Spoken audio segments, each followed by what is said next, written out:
Et donc, c'est ça. Donc, la rencontre d'aujourd'hui, en fait, ce qu'on va faire, ben, c'est un webinaire un peu spécial hein, parce qu'on va donner la parole un petit peu plus tard à des personnes qui ont suivi la formation d'hypnose évolutive pour partager un petit peu qu'est-ce que ça a changé autant dans leur vie au niveau personnel, professionnel.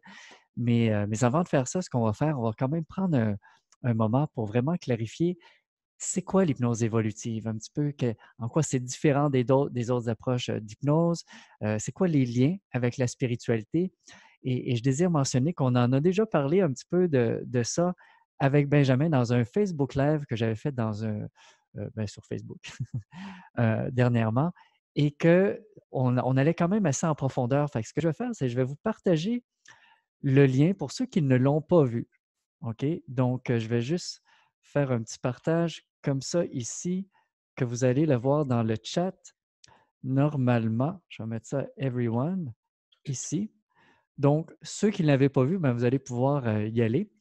Mais c'est juste que pour le Facebook Live d'aujourd'hui, c'est important de repasser un petit peu ces bases-là parce que si les gens ne connaissent pas, ben, ce n'est pas évident de comprendre la suite. Mais avant de commencer, Benjamin, je pense que ça pourrait être intéressant que tu parles un petit peu de ton background, qui tu es, pour que les gens apprennent à te connaître un petit peu. Oui, bah, du coup, moi, je me suis passionné. Ma mère, en fait, était hypno. Moi, je travaillais dans mon premier parcours de vie professionnelle avec les chevaux. Et très vite, je me suis intéressé à leur comportement, leur psychologie, à la relation qu'on pouvait avoir avec eux. Et ma mère était formée à l'hypnose et ça me passionnait. Donc, j'avais une vingtaine d'années et je lisais des bouquins d'hypnose, j'écoutais des audios, des relaxations. Ça me passionnait. Il y avait probablement la graine qui a été semée à ce moment-là, quelque part dans mon subconscient, d'en faire mon métier plus tard.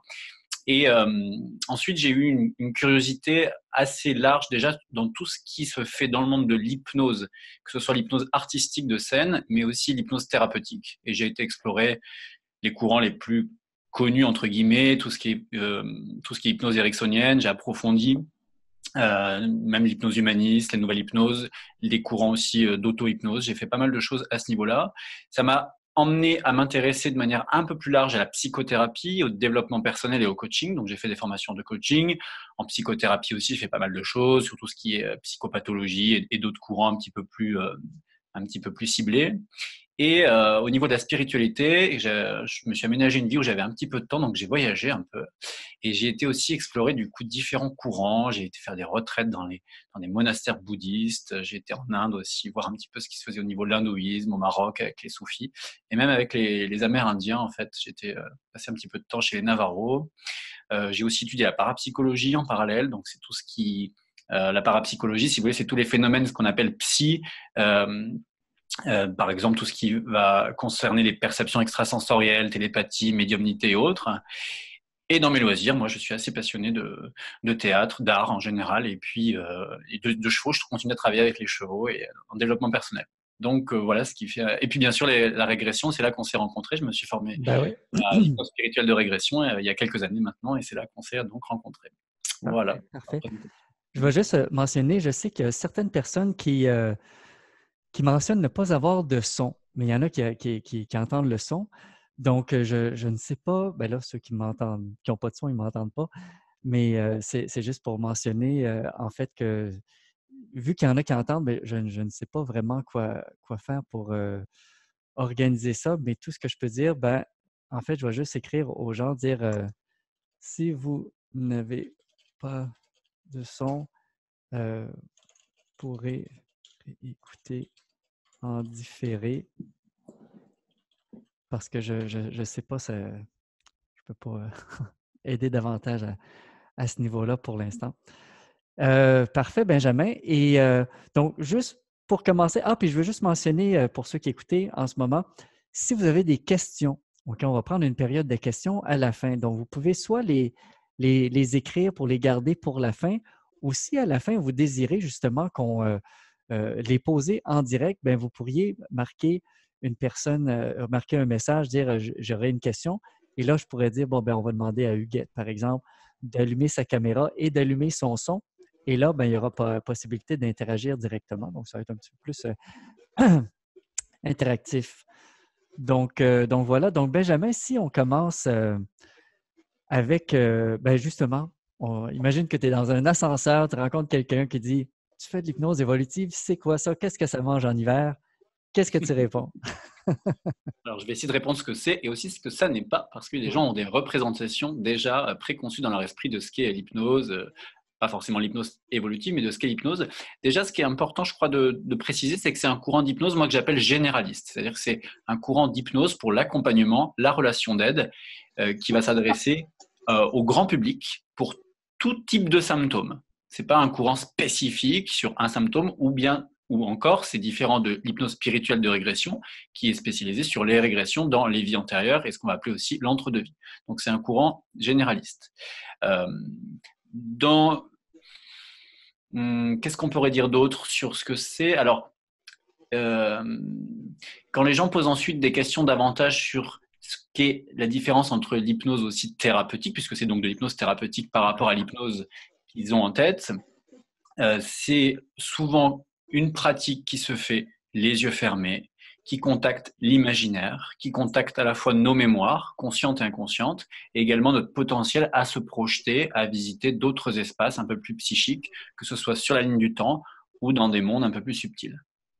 Ouais. Voilà comment je pourrais répondre si je devais être assez clair et concis.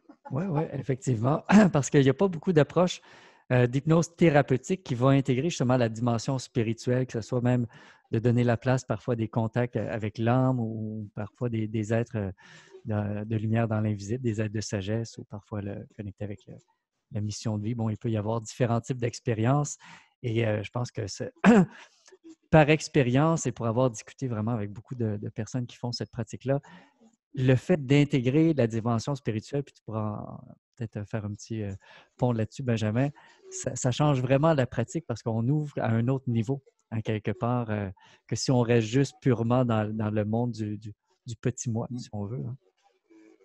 Oui, c'est exactement ça. Et j'y réfléchissais encore un petit peu tout à l'heure avant le webinaire, en me disant, tiens, c'est vrai que cette dimension de la spiritualité, comment est-ce qu'on peut en parler? Est-ce que c'est difficile parfois de palper avec des mots? Pour moi, ce qui est important de comprendre, et parce que ça fait partie de l'être humain, c'est ma croyance, hein, et de tous les coins du monde, c'est qu'on est aussi des êtres spirituels. Mais que cette dimension spirituelle, elle inclut les autres dimensions. Elle n'est pas à part. C'est-à-dire qu'on n'est pas ou spirituel ou terrien, en gros. Parfois, il y a un truc comme ça. Et des courants d'hypnose qui se protègent de la dimension spirituelle, donc carrément, eux, il y a des courants qui se veulent sérieux, entre guillemets, un peu, soit dans le courant médical ou de la psychologie assez scientifique, parfois ont un rejet de la spiritualité parce que, bien sûr, comme dans tous d'ailleurs les domaines, il peut y avoir des dérives. Là, à mon sens, ce qui est super chouette, ce que j'aime, c'est qu'on va inclure la dimension psychologique, comportementale, émotionnelle et spirituelle. Donc, c'est pas ou ça ou ça. Et spirituel avec une ouverture, j'ai envie de dire, sans limite, parce que chaque personne vit la spiritualité à sa manière. Ah, on a un petit au niveau de l'écran. Jean-Charles, tu as disparu. Enfin, tu n'es plus en grand écran. Bref. Donc, cette ouverture, oui, chaque personne va venir avec sa propre. C'est un peu intime aussi, sa manière de vivre sa spiritualité. On peut être relié à une religion et toutes les personnes qui ont une éducation religieuse ou aussi des croyances en lien avec un monde religieux sont extrêmement respectées, on va dire, dans nos formations. Il n'y a aucun dogme, il n'y a aucune influence à croire à ci ou à ça. On partage juste tous ensemble, en général, les gens de l'Institut, le fait qu'on n'est pas juste un corps et des neurones et des cellules. Que ça, c'est probablement intégré dans quelque chose qui nous dépasse, quelque chose de plus grand qui nous dépasse. Et du coup, ce qui se passe bien souvent après quand on touche à ces états de conscience modifiés, c'est un terme souvent utilisé en hypnose, c'est qu'il y a la possibilité d'aller rencontrer ces représentations spirituelles qui peuvent être extrêmement puissantes. Alors, on va parler de l'âme, par exemple, on va parler du moi supérieur, on peut parler des guides, des êtres de lumière, on peut parler aussi d'êtres décédés. Et les yeux fermés, je dis souvent les yeux fermés, ça peut se faire les yeux ouverts, mais ce qui se passe, c'est qu'on se coupe d'un monde matériel, ici manifesté, pour rentrer dans quelque chose de plus subtil qui a sa propre réalité. Et chaque expérience est infiniment respectée parce qu'à chaque fois, elle est unique, elle est singulière, elle est propre à la personne qui la vit et elle va laisser une vraie marque. C'est là que ça devient aussi extrêmement vérifiable, c'est-à-dire que ce qui est vécu psychiquement va laisser une trace, ça va s'imprimer, ça va créer de l'émotion, les gens vont ressentir quelque chose de fort, en garder un souvenir, et ça, c'est absolument réel. On aurait probablement des appareils pour mesurer ça, on le verrait. Ouais. Au niveau des ondes cérébrales. Joe Dispenza en parle un petit peu. Il y a des pics, par exemple, ce qu'on appelle en ondes gamma, des choses comme ça, comme des expériences même mystiques, et puis des fois des choses beaucoup plus simples. Il ne faut pas non plus s'attendre à toujours vivre une expérience mystique lorsqu'on vit une séance d'hypnose, mais ça peut arriver. Ouais. Et, euh, et voilà, moi, c'est comme ça que je, que, que j'exprime un petit peu, que j'explique le lien, comment cette dimension spirituelle est largement intégrée dès le début de la formation sur des choses toutes simples. Et je rajoute juste quelque chose par rapport à ça, c'est aussi en termes de valeur, c'est-à-dire que la posture d'accompagnant, elle va aussi être imprégnée d'une posture qui intègre des valeurs qu'on trouve dans quasiment tous les grands courants spirituels, en tout cas ceux que j'ai explorés, qui sont souvent en lien avec l'amour, avec la compassion, avec Mhm. l'intérêt-être aussi, c'est-à-dire de se sentir relié à l'autre. Donc on va parler d'empathie, on va être relié, on va avoir le droit aussi d'avoir des émotions et cette notion de bienveillance qui peut s'opposer parfois à une dimension un petit peu qu'on va trouver des fois dans le pouvoir, dans certains courants d'hypnose qui veulent vraiment agir sur le comportement et faire voir à la personne qu'on va avoir du pouvoir sur elle, ou bien des courants de psychologie qui se veulent être assez neutres et assez détachés. Voilà. Donc là, il y a des petites différences quand même. Ouais, ouais. Et Benjamin, puis si on abordait la différence justement avec l'hypnose ericksonienne, plus spécifiquement, parce qu'il y en a beaucoup, je pense, qui ont ces questionnements-là, comment tu ferais la différence de ton côté? Moi déjà, je pense en fait que Erickson devait être vraiment un thérapeute assez incroyable qui probablement avait lui-même une dimension spirituelle puisqu'il a aussi fait un mix et exploré différentes traditions. Maintenant, la façon dont c'est souvent enseigné aujourd'hui, je ne vais pas dire de manière unanime puisque j'ai pas fait toutes les formations, mais j'en ai fait quelques-unes, c'est souvent assez symptomatique et comportemental. On va vraiment faire une hypnose pour maigrir, pour arrêter de fumer, pour gérer le stress. Donc on va s'attaquer, c'est comme ça qu'ils disent un petit peu, ou c'est de combattre la peur, ces trucs-là. Et ça, c'est une première différence. La deuxième, c'est que souvent l'hypnose ericksonienne est assez centrée sur l'art de la suggestion. Donc, la suggestion, c'est la manière dont on parle, notamment la suggestion indirecte. À savoir que dans ces théories-là, une suggestion qui passerait de manière indirecte, c'est-à-dire pas perçue consciemment par la personne, serait plus efficace. C'est plus ou moins prouvé. Moi, j'ai un petit problème avec ça au niveau de l'éthique. Moi, j'aime quand les suggestions, elles sont claires, quand elles sont directes, quand elles sont simples, et quand le conscient est d'accord aussi pour vivre les choses, et l'inconscient, puisque l'inconscient, c'est finalement tout ce dont on ne se rend pas compte. Donc, bien sûr qu'après, il se passe énormément de choses à un niveau plus profond, à un niveau inconscient. Donc là il y a une énorme différence technique. Et puis après, la troisième différence aussi au niveau technique, je dirais que moi, j'aime beaucoup quand dans nos pratiques, il y a des gens qui ont fait les formations, peut-être ceux qui parleront tout à l'heure pour en témoigner, mais moi, j'aime quand les gens parlent, quand ils ont les yeux fermés, c'est interactif, on pose des questions, qu'est-ce que vous êtes en train de vivre? Bien souvent, dans les processus d'hypnose ericksonienne que j'ai pu expérimenter lorsque je me formais, que je pratiquais ça en cabinet, la personne est souvent assez muette et parfois même, elle s'endort un petit peu. Alors on joue avec des signaux, de bouger un doigt, des choses comme ça, des mouvements automatiques, mais l'état de conscience est un peu plus parfois proche du sommeil, alors que nous, en hypnose évolutive, on est quand même présent en fait. La Ouais, conscience est présente, voire même on essaie de la rendre plus très consciente, mais pas avec un focus habituel qui est justement très mental, orienté sur le cognitif, mais quelque chose voilà, d'ouvert à une dimension supérieure. ouais, ouais, ouais. Moi, je dirais que c'est ça. Et Ouais. ouais, je suis d'accord avec toi, ça, c'est vraiment une différence qui est importante, justement, l'aspect interactif avec la personne quand elle est dans la séance et le fait aussi que le changement, parce qu'en hypnose bon, évolutive, spirituelle de façon générale, surtout quand la personne connecte avec des expériences spirituelles ou connectée à une sagesse supérieure, ben justement, c'est là que c'est intéressant que le changement ne se fait pas seulement de façon inconsciente, comme en dessous, en donnant juste des métaphores pour que l'inconscient comprenne et fait un travail. C'est un travail d'accès à des expériences qui sont très réelles pour la personne, qui va l'amener avec un niveau de sagesse, puis qui va l'intégrer autant au niveau inconscient, mais que conscient.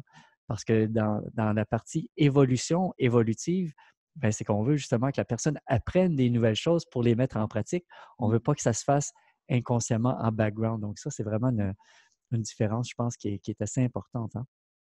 Moi j'ai toujours le regard et la croyance que les gens sont profondément intelligents et j'aime quand ils partent, c'est-à-dire qu'ils comprennent, j'aime pas qu'ils arrivent et qu'on est comme une baguette magique et que grâce à moi ou à une personne douée, ils ont changé. Non, c'est grâce à ce qu'ils ont le potentiel de vivre, grâce à leur propre pouvoir, le pouvoir, non pas le pouvoir sûr, mais le pouvoir le pouvoir d'être, d'évoluer et de piger aussi, de comprendre ce qui se passe. Donc moi, j'accorde de l'importance dans les formations, mais aussi dans les séances, à expliquer, non pas à faire des interprétations hâtives de ce qui se passe, mais expliquer certains processus et puis qu'ils en aient vraiment la mémoire, quoi. Moi, j'aime quand les gens se souviennent de ce qui se passe. Je crois que c'est là qu'ils s'en souviennent consciemment. Voilà. Et il y a beaucoup, quand j'étudiais, on parlait beaucoup des amnésies comme si c'était quelque chose de. Alors, soit j'ai pas compris l'intérêt de l'amnésie, soit, en tout cas, moi, ce que j'ai vécu personnellement et ce dont je suis témoin, c'est que quand on se souvient de quelque chose, ça s'engramme à un niveau mental, corporel, peut-être même cellulaire, vibratoire, énergétique, et là, ça vient nous faire bouger, quoi, nous mettre en mouvement. Ouais. Ouais, ouais, je suis très d'accord avec toi à ce niveau-là. Et vraiment, et pour moi, ça n'est même important dans une perspective d'évolution de l'âme que le changement ne se fasse pas inconsciemment. C'est pas, le but, c'est pas que la personne dise ah, j'ai remarqué que j'ai changé, mais je ne sais pas pourquoi. Pour moi, c'est Mm. très différent d'avoir ce paradigme-là et l'autre paradigme que la personne vit une expérience, elle comprend certaines choses, elle accède à des éléments de sagesse et après ça, elle va utiliser, elle va être responsable, elle va faire des actions pour appliquer ça dans sa vie et il y a des changements qui se passe à travers ça. Donc, c'est vraiment une évolution plus consciente qui est vraiment très différente de vouloir faire un processus que la personne a les yeux fermés, elle ne parle pas, puis on fait juste parler à l'inconscient pour qu'il change, pour que la personne, elle change sans trop savoir pourquoi elle a changé. Donc, c'est vraiment deux paradigmes qui sont très différents à ce niveau-là. Ouais, ouais, ah, oui, totalement. Et peut-être qu'on pourrait en profiter pour parler un petit peu, Benjamin, justement, ben, comment ça se déroule, justement, le déroulement d'une formation, parler un petit peu de ces aspects-là. Alors, en fait, il y a plusieurs choses. Déjà, quand les gens s'inscrivent, ils vont recevoir en amont un livret euh, dès qu'ils s'inscrivent, ou alors, on va dire au plus tard, c'est pas mal qu'il l'ait un mois avant. Si jamais les gens s'inscrivent une semaine avant, ils l'ont une semaine avant, mais ils ont le livret pour s'en imprégner avant. Des vidéos, les vidéos de quasiment de tous les chapitres qui vont être enseignés, pour aussi en avoir une première empreinte à un niveau mental, qui fait que quand on arrive, on va revoir tout ça, mais ça sera la deuxième couche, si je puis dire. Et surtout, du coup, centré sur l'expérience, sur le vécu, la pratique en binôme. Alors, nos petits rituels. Déjà, c'est 5 jours en présentiel dans des lieux choisis avec, on peut quand même le dire, beaucoup de goût, hein, parce que chaque chose de l'environnement compte. Donc, en France, Ouais. il y avait plusieurs lieux. Pour HSR, tu dois encore en avoir plein, mais moi, je sais qu'il y avait plusieurs lieux et j'ai souhaité, et ma demande a été entendue, tout centralisé en Ardèche, au domaine du Taillé, que j'adore. Et je crois que le lieu fait partie aussi de ce qui se passe parce que les gens, pendant ces 5 jours, c'est des groupes qui ne dépassent pas 20 personnes. Bien souvent, on est entre 10 et 15 en fonction de ce qui se passe, en fonction des inscriptions. Ça fait un groupe qui va évoluer ensemble, comme aussi quand on vit un stage de développement intérieur, de développement personnel, de développement spirituel. Donc, la cohésion de groupe se fait. On a des journées assez denses, on fait 9h, 18h, avec une bonne pause à midi quand même, et puis des pauses bien sûr. Le soir, souvent, on se retrouve aussi pour des activités qui sont un peu des bonus. Parfois, il y a un intervenant extérieur qui vient, que ce soit sur le thème de la médiumnité ou d'autres choses, ou bien quelqu'un du groupe a envie de partager une de ses compétences. Et moi, j'invite les gens à en profiter euh, pour vivre les processus enseignés en lien avec des choses qui les concernent personnellement et en profondeur, parce que ça ne me fait pas peur, en fait, que les gens aient des émotions, que les gens... des fois, souvent, dans les formations que j'ai vécues, on dit « Attention, c'est pas une thérapie, donc prenez pas des choses trop lourdes. » Moi, je leur dis « Écoutez, on apprend par le vécu intérieur. Si vous vous sentez en confiance avec votre binôme, avec moi, avec ce cadre, et que vous avez des sujets un petit peu costauds, ben écoutez, c'est possible. C'est possible. Et et pourquoi pas aussi avoir quelque chose de thérapeutique en profondeur pendant la formation. Et après, il y a un petit truc aussi technique que j'aime bien, c'est que pour les binômes, moi, je fais toujours un petit tirage au sort. C'est toi qui m'avais appris ça, donc fais des petits papiers. Et les gens, en fait, n'ont pas ce stress de avec qui je vais me retrouver. C'est toujours le hasard qui choisit. On met des numéros et puis hop, hop, hop. Et à chaque fois, des fois, il y a des synchronicités. Les gens travaillent 3 fois avec la même personne, donc ils ont quelque chose qui évolue. Puis parfois, ils changent. Et c'est pas moi qui choisis ni eux, donc il y a pas de problématique à ce niveau-là. C'est tout à fait simple. Ouais. Et le lieu est génial, on travaille à l'extérieur quand on peut. C'est une nourriture saine, c'est bio, c'est végétarien. Les logements, c'est humble et c'est simple et confortable. Bon, moi, j'adore ce lieu. Pour le Québec, je le connais pas encore, mais du coup, je te fais confiance parce que je pense que vous savez cibler. On échange souvent sur plein de choses, qu'on a quand même des points communs sur Ouais. l'intérêt pour la santé globale, Ouais. l'alimentation, l'hygiène de vie haute. Donc, ça compte, hein, parce que dans une salle au milieu de Paris, parfois, même si on peut faire des choses super, j'ai vécu des très belles formations au milieu de Paris, mais c'est pas toujours pareil de devoir rentrer, prendre le Ouais. métro, après avoir vécu des choses fortes quand on est sur place, dans la nature. C'est un ancien dojo, en fait, le domaine du taillé. Il y a beaucoup, beaucoup de stages, c'est vraiment super. Ouais, ouais, ouais. Et c'est vraiment, puis je vois, il y a Mégane qui a marqué un commentaire, puis Anne-Marie aussi, super, très clair, motivant. Les rencontres, en fait, c'est quelque chose que on on n'a peut-être pas clarifié autant sur le site web, mais c'est comme tu mentionnes, c'est vraiment des lieux que les gens, parfois, ils font des rencontres vraiment significatives avec des personnes. On rencontre des personnes qui ont des valeurs similaires et avec qui on connecte vraiment. Parfois, il y a vraiment des rencontres d'âmes qui se font. Et le fait d'être ensemble pendant 5 jours à connecter, et ça fait vraiment, ça ajoute vraiment une dimension qui est vraiment, il y a des rencontres d'amitié qui durent pour longtemps, qui se font à ce moment-là. Et donc, pour moi, c'est vraiment une sorte de stage, formation, mais en même temps, il y a l'aspect retraite et connexion avec d'autres personnes qui ont des valeurs, des intérêts similaires. Donc, c'est vraiment notre choix de le faire dans ce type d'environnement n'est évidemment pas anodin parce qu'en travaillant dans le spirituel, bien, on veut avoir un environnement qui va faciliter le plus ce type, autant les apprentissages que l'introspection intérieure. Donc, Mm. c'est vraiment quelque chose qui est très nourrissant, je dirais, à plusieurs niveaux. Ouais, ouais, Et ouais, vraiment. C'est je ne sais pas super. si tu as quelque Même chose pour moi. d'autre à ajouter, Benjamin? Non, je dis que même du coup, souvent, moi, après une formation de 5 jours qui est aussi intense à animer, il arrive que je me sente ressourcé, quoi, régénéré, plein de gratitude par rapport au. euh, on est. Et puis, ça, c'est des témoignages que j'ai. Puis moi, j'aime être comme ça aussi. On est souvent vraiment spontané, nature, authentique. Voilà, c'est ça. Il y a quelque Mmh. chose d'authentique. On essaie de poser les masques à l'arrivée, d'aller progresser. Et moi, pareil. Donc, j'essaie vraiment de parler de la réalité du terrain. J'ai pas le complexe de Dieu. C'est une amie qui me disait ça en, en, en métaphore sur comme si voilà on va vendre l'hypnose évolutive comme la nouvelle thérapie toute puissante qui guérit tout parce que parfois c'est un peu ça quand même dans ce monde-là.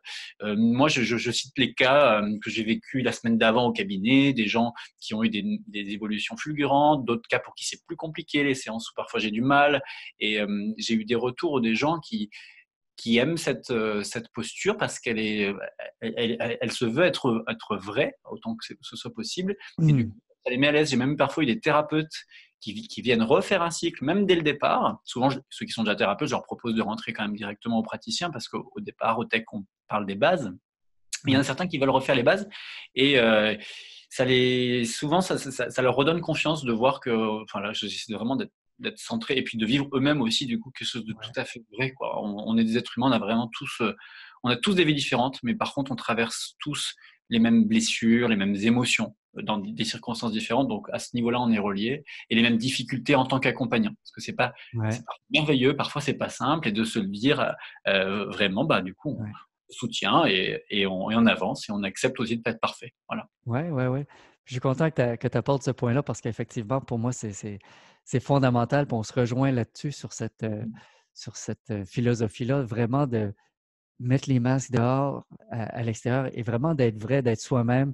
Et moi, j'invite vraiment les gens dans les formations, comme tu le fais également, que s'ils ne comprennent pas, d'oser dire les vraies choses. Puis c'est même une petite anecdote que j'avais passée dans le Facebook qu'on avait fait ensemble, Benjamin. Mais une des raisons pour lesquelles mon attention avait été attirée par toi, c'est à un moment donné, j'expliquais quelque chose. Puis là, il y avait Benjamin qui était là. Puis là, il a remis en question. Il a dit: «Ah, mais ça, pourquoi est-ce qu'on ne met pas ça avant dans l'induction pour changer de quoi?» et pour telle et telle raison. Puis là, moi, à ce moment-là, j'ai réfléchi. Là, tu sais, j'étais devant le groupe, tout le monde me regardait. Là, j'ai dit, ouais, j'ai dit, tu as bien raison, on va faire ça comme ça. Et c'est vraiment dans cette optique-là de on est vrai. Et pour moi, c'est tellement important. Je ne veux pas que les gens apprennent et qu'ils reproduisent comme des singes ce qu'on dit. C'est important qu'on comprenne. Et c'est pour ça que dans ce type de formation-là, si vous ne comprenez pas pourquoi on fait ce qu'on fait, de le mentionner pour qu'il y ait une discussion vraie. Et je pense qu'on se rejoint vraiment là-dessus parce que parfois, il y a des enseignants qui vont se sentir un petit peu pas à l'aise qu'on se fasse confronter, alors que toi, Benjamin, je pense qu'on partage le même philosophie d'inviter vraiment aux discussions vraies. Hein? Là, Bien, regarde. Oh, est-ce qu'on a perdu Benjamin? Non, moi je suis là, mais il y avait Sabine qui avait ouvert sa caméra et son micro. Je ne savais pas comment lui couper. Du coup, OK. Mais du coup, là, je ne te vois plus. Ah, bah, Ah, OK, c'est bon. Parfait. franchement. Donc, je ne sais pas, Benjamin, est-ce que tu as quelque chose d'autre à rajouter? Parce que là, on a déjà fait une petite demi-heure. Est-ce qu'on est prêt à passer à nos les intervenants, les personnes qui vont faire des partages, ou est-ce que tu as Oui, d'autres petits trucs à rajouter? moi, je pense qu'on a parlé un petit peu des chapitres qu'on voulait évoquer. Non, j'avais juste envie de rajouter un truc sur ce que tu disais, c'est qu'en fait, dans les formations, les gens, ils peuvent pleurer, ils peuvent rire et qu'on s'amuse aussi, en fait. On s'amuse, on peut aussi bâiller, on peut aussi se reposer et de cette manière, en fait, on respecte nos rythmes euh, enfin, voilà, c'est des bons moments. C'est des bons moments. Oui, Ouais. ouais, parfait. Je vois aussi qu'il y a une question. Bon, il y a Annie qui pose la question, allez-vous parler de la formation à distance? Je suis du Nouveau-Brunswick au Canada. On va prendre les questions plus générales à la fin, mais je vais quand même répondre pour l'instant. Pour l'hypnose évolutive, il y a une partie à distance qui est faite avec les vidéos, le manuel, mais il y a aussi une partie en présentiel, puis à la fin, on va donner un petit peu les dates, les lieux et tout ça. Alors que pour l'hypnose spirituelle de régression, il y a la possibilité de le faire de façon 100% en ligne avec un suivi avec des superviseurs et tout. Mais ça, ce n'est pas le but de la rencontre d'aujourd'hui. Mais si jamais vous avez des questions par la suite, on pourra en parler. Donc, je pense qu'on peut y aller. Benjamin, est-ce qu'on invite Pierre? Alors voilà, du coup, l'idée c'était effectivement d'inviter des gens qui ont participé aux formations pour qu'ils aient un petit espace de quelques minutes et puis finalement en parler. Je me dis qu'il n'y a pas mieux que des gens parlent par eux-mêmes. Et donc Pierre, lui, donc Pierre, si tu nous écoutes, tu vas pouvoir effectivement ouvrir ta caméra et ton micro. Pierre, il est ancien directeur financier en reconversion du coup pour devenir thérapeute accompagnant. Et il est prévu qu'il nous parle de la manière dont aujourd'hui, Pierre, dans la manière dont aujourd'hui tu associes ce que tu as appris en fait dans ta formation avec les autres outils aussi, puisque c'est très intégratif notre pratique, elle vient compléter d'autres, très bien compléter d'autres outils quand les gens ont déjà des formations et des pratiques de cœur. Donc, comment est-ce que toi, au niveau thérapeutique, énergétique, tu travailles? Enfin voilà, que du coup, Pierre, tu es par là déjà. Oui, je suis vais là. je vais le mettre en plein écran. Là, voilà. Ok, Bonjour super. Pierre. Bonsoir, bonjour à tous. Coucou. Bonjour Jean-Charles, bonjour Benjamin, bonjour à tous. Bonjour. Merci de m'offrir ce petit moment pour témoigner un peu de cette expérience. Euh, je vais revenir en deux mots sur le domaine du taillé, qui est Oui. un endroit qui est vraiment très très agréable et qui permet de faire une vraie parenthèse et vraiment de se concentrer, de se centrer sur ce qu'on vient apprendre. Euh, vous dire deux mots de la bienveillance de toi, Benjamin, et la bienveillance du groupe, une bienveillance qui, alors à l'occasion de ma formation, qui s'est créée spontanément et certainement impulsée par tes propos et par ta présence, Benjamin. Euh, c'est vrai que c'est une formation et c'est un moment où eh bien, on est au cours de la formation hypnotisé et hypnotiseur 2 fois par jour. Donc, une fois qu'on a un peu balayé des sujets, j'allais dire, un peu bateaux, et qu'on commence à faire connaissance un peu avec ces différents binômes, et bon, on s'ouvre un peu plus, et du coup, on va aborder des sujets qui sont parfois un peu plus lourds. Et, euh, et tout ça se fait vraiment dans un état d'esprit très convivial et bienveillant, vraiment. Euh, alors, après, moi, comment aujourd'hui je travaille? Ouais. Ça fait un peu plus d'1 an, alors que j'étais encore directeur financier, que j'ai commencé à soigner des gens, à porter des soins par les mains, donc par magnétisme.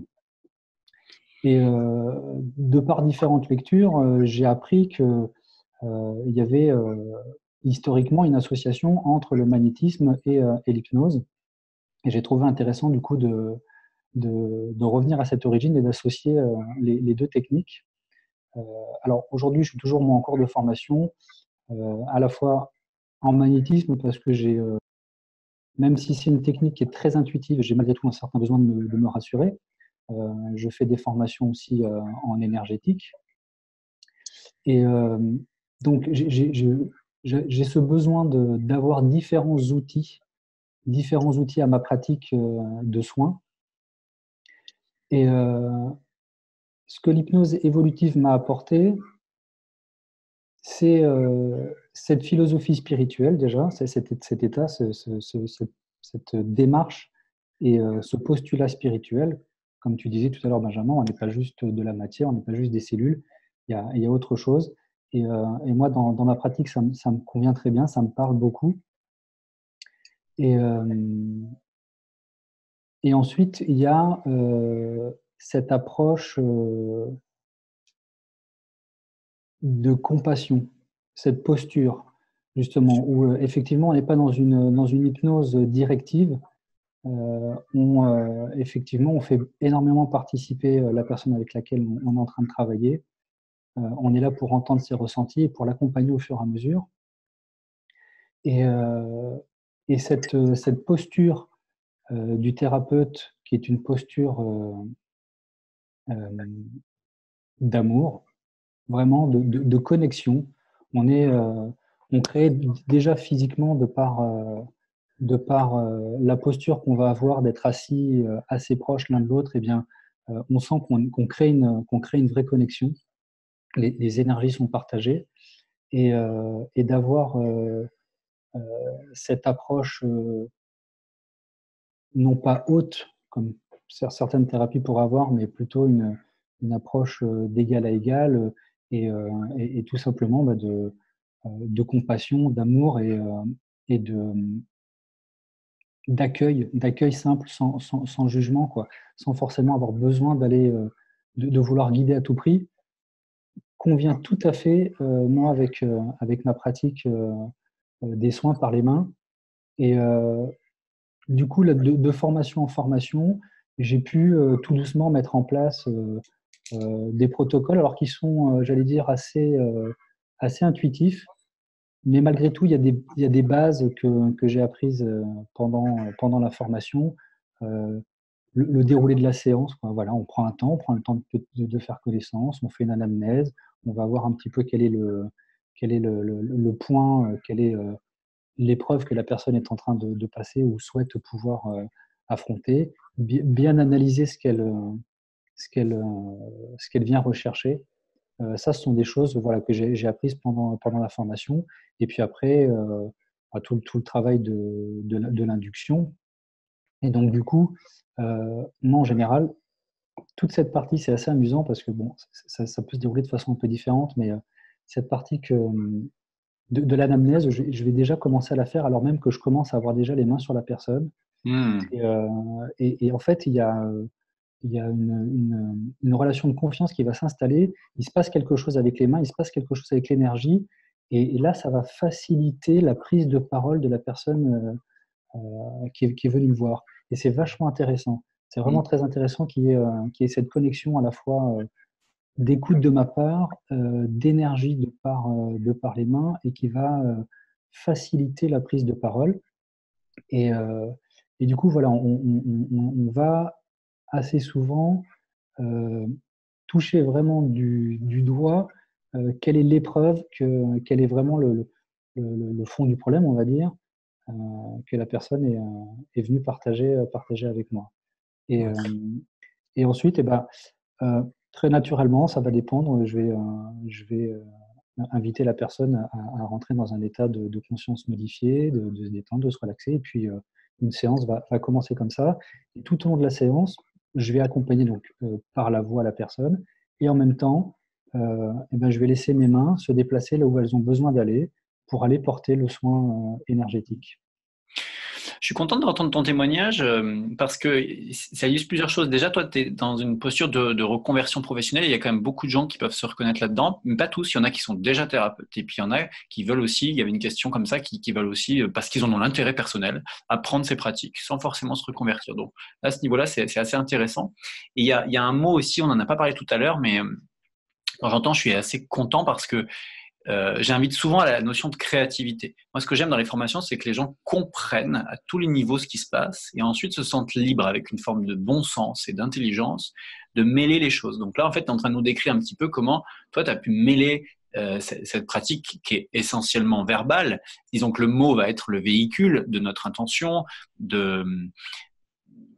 dans la pratique d'hypnose, mais là, toi, tu parles du coup des mains et c'est tout un univers aussi.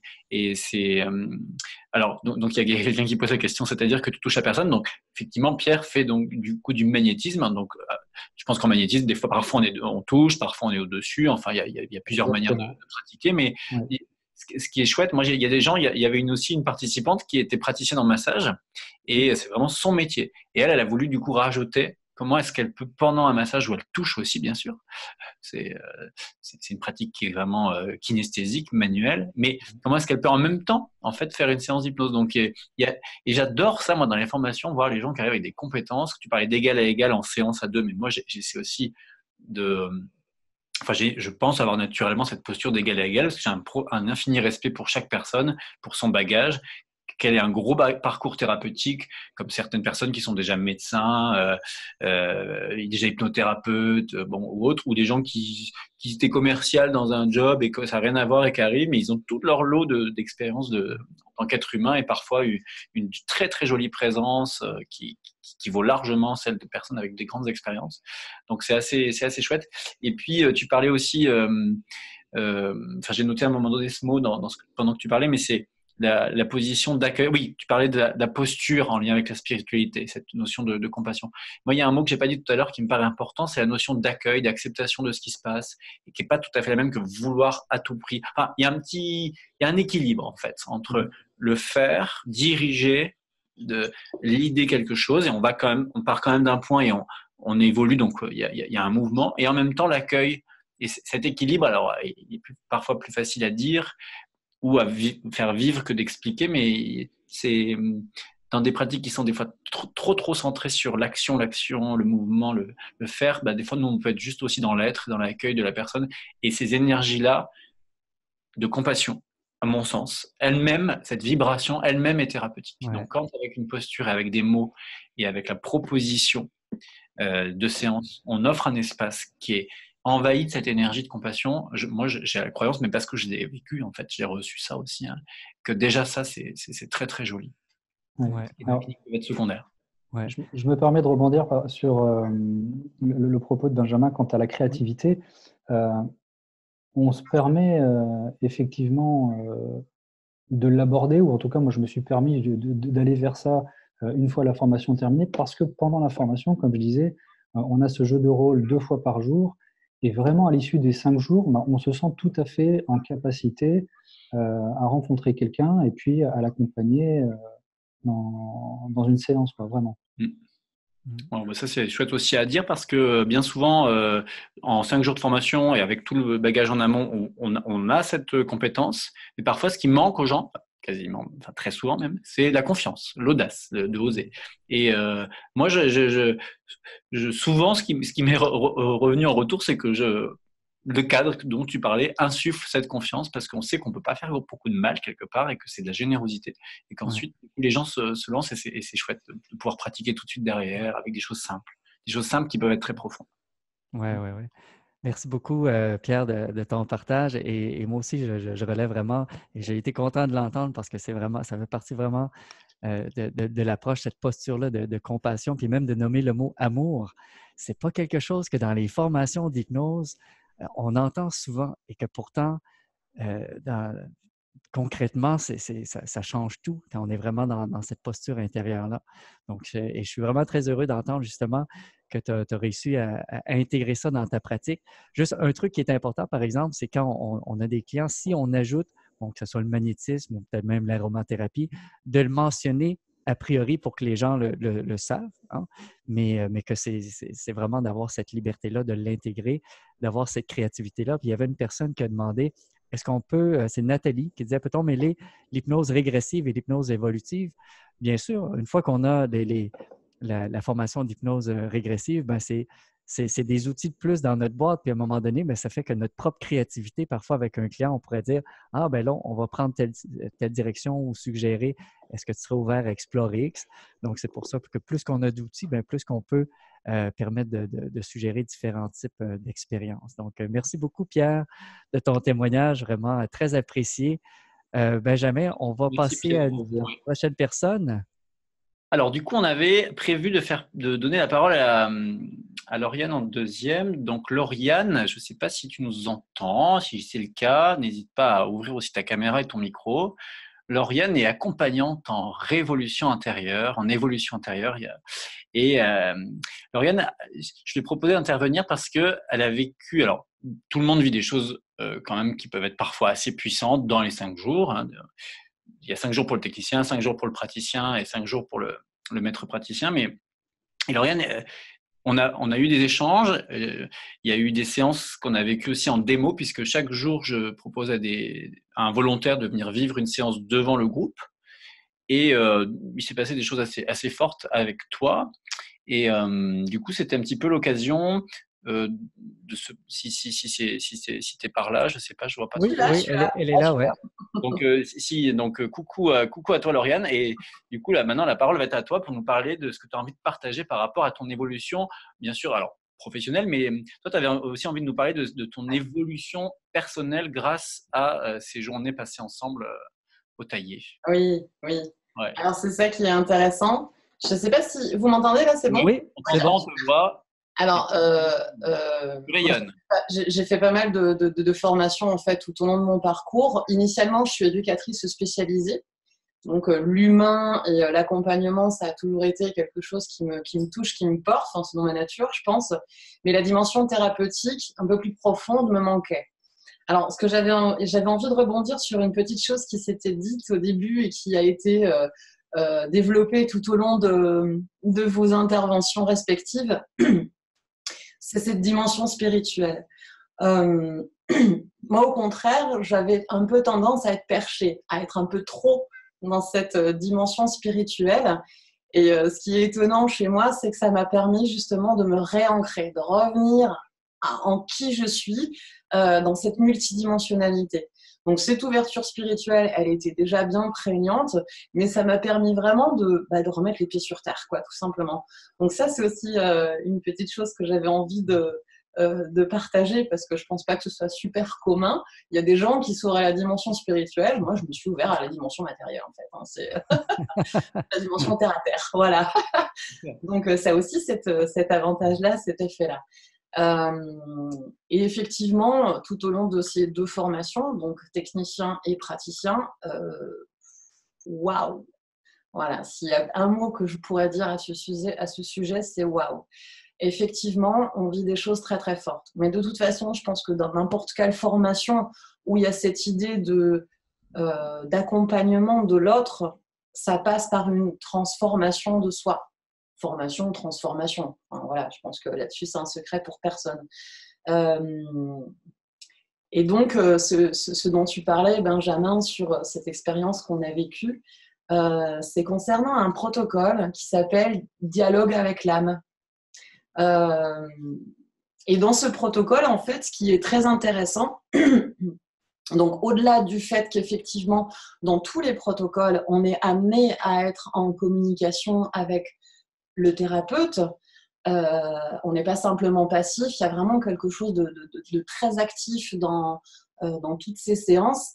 Là, d'autant plus dans ce protocole que tu as proposé, où il y a, si je parle de moi, hein, il y a Lauriane, telle qu'elle est, là, voilà, Lauriane, individu sur Terre, et puis il y a la proposition de parler avec l'âme de Lauriane, que moi j'ai choisi d'appeler l'être.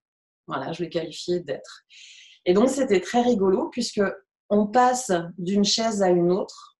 Donc, dans cette multidimensionnalité, je passe de l'individu que je suis à l'être qui est là et qui du coup va s'exprimer à travers moi, à travers ce corps. Donc très impressionnant en fait de pouvoir contacter cette grande part de soi, cette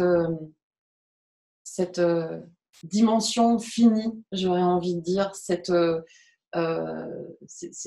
omniscience, cette omniprésence, cette omnipotence que l'on a tous à l'intérieur de nous, mais qu'on a oublié en fait dans nos vies de tous les jours.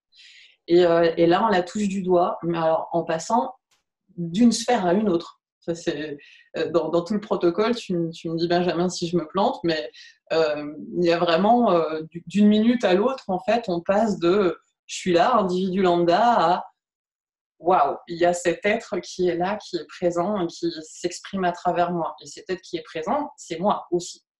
Et donc ça, une fois qu'on a goûté à ça, ça inscrit vraiment au cœur des cellules, au cœur du cœur.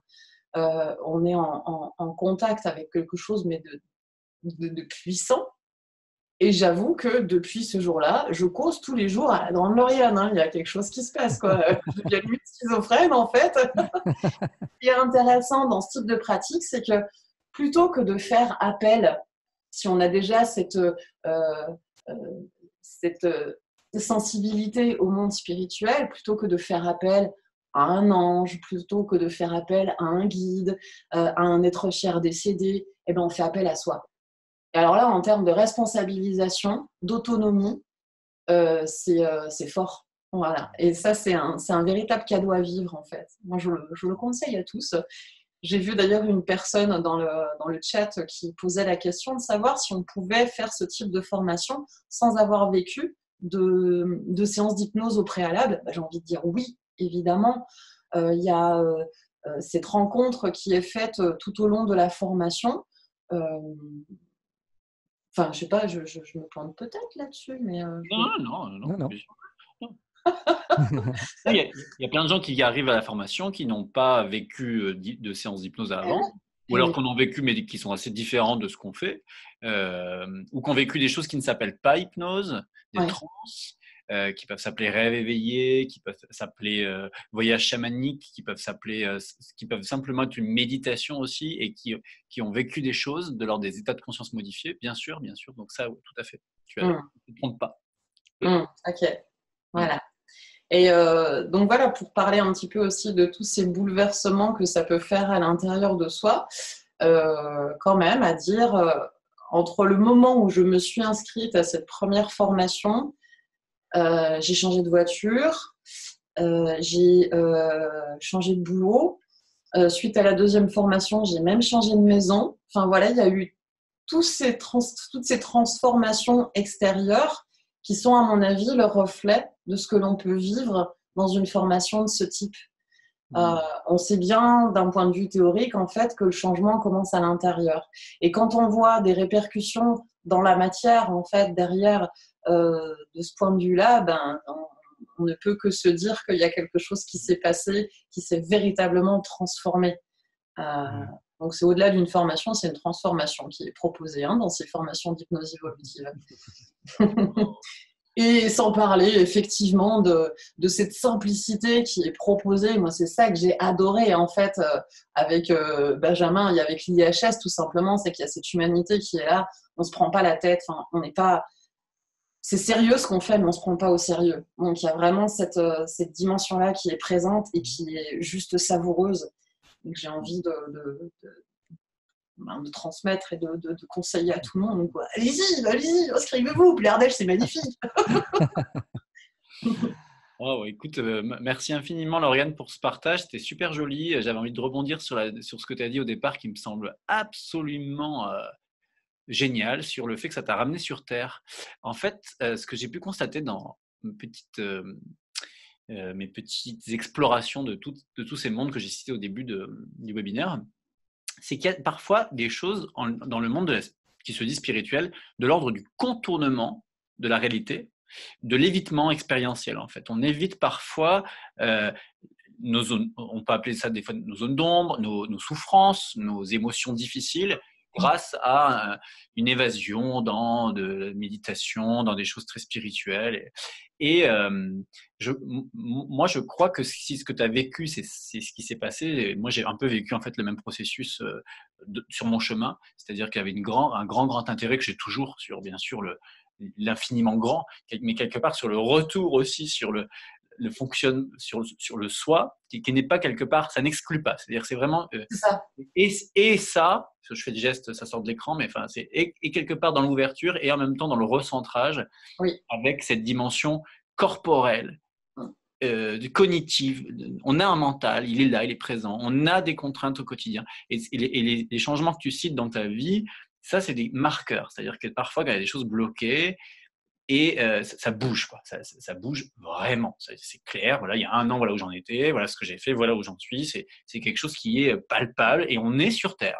Qu'on le veuille ou non, on mange, on va aux toilettes et on a des papiers à remplir et à envoyer et des contraintes. Moi, j'ai une toiture à refaire. Si je ne le refais pas, elle va me tomber dessus. Même si je peux bien méditer à un moment donné. Bon, voilà.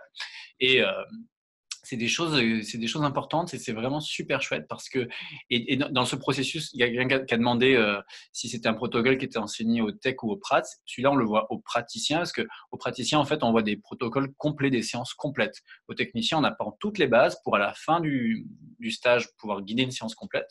Et ensuite, au prat, on fait des séances complètes.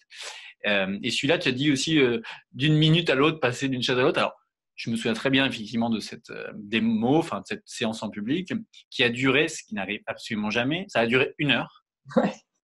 D'habitude, en public, honnêtement, on va vraiment à l'essentiel, ça dure souvent dans une vingtaine de minutes. Et après, les gens, par contre, ont un peu plus de temps parce que, et là, ça a duré 1 heure et tout le monde était dans un silence, captivé par ce qui se passait parce qu'en fait, tu incarnais une énergie qui, à mon sens, était un petit peu une manifestation d'une forme de sagesse, mais d'une sagesse assez, en fait, ça intimidait presque, voilà. Moi, ça m'intimidait presque en tant qu'accompagnant, et on a enregistré tout ça, tu as pu le réécouter, t'en imprégner à différents niveaux, et je suis assez aussi heureux d'entendre que c'est une partie de toi, si on emploie ce mot, avec lequel tu es resté en contact. Ah oui, oui. Beau retour.